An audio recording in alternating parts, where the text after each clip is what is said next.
If you believe the Bible, then when you look at this place and you look at the people that live on this trash dump, you believe that Jesus is present here in a way that he's not present other places.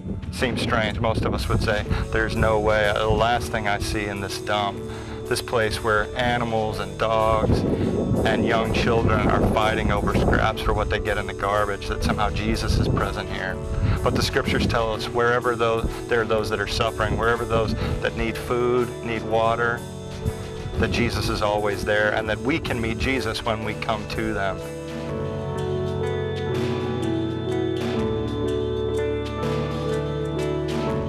I grew up in a church where I was taught about the end days and the day that we would meet Jesus as a place that we would be judged for our sin, as if Peter and Jesus and somehow the Holy Spirit and the Father would sit around and begin to remind me of the times that I didn't share my faith well, or that I looked or acted in lustful ways.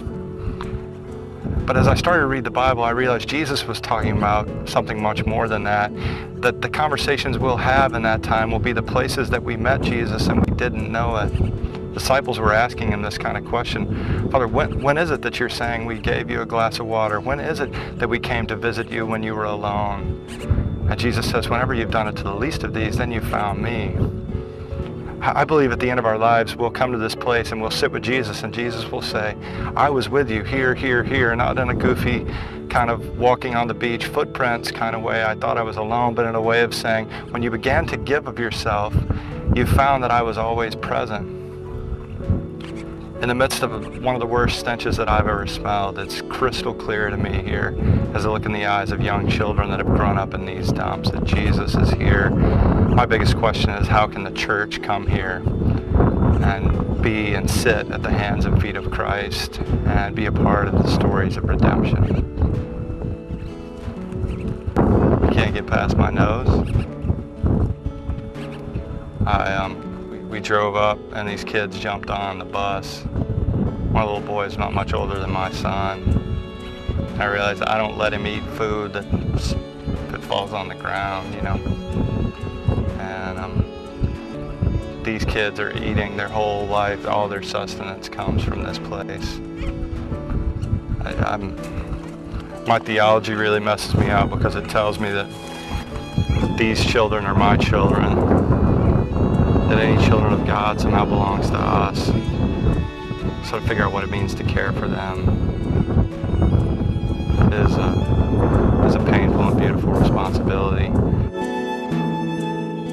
If you believe that Jesus is this cosmic power that resides in the heavens, ready to intervene every time there's a problem, then you would have to believe that Jesus is forsaking these people. This is not to believe that in Genesis God created the heavens and the earth, created the Garden of Eden. It was a perfect and beautiful place, and that's what he wanted for humanity. And now people are living like this. But if you believe that the church is strong, the church is capable, the church is wealthy beyond measure, we sit in golden chairs and we build massive buildings, and you realize that the church is the hands and feet of Christ. You realize that Jesus has failed these people, but it's not the Jesus creator, it's the hands and feet of Jesus that have been left on the earth, have become disobedient and selfish.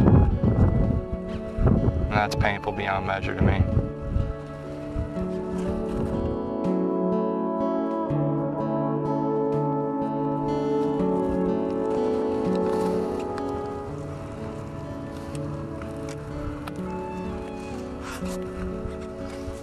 You got a rat. He got a rat in his hand.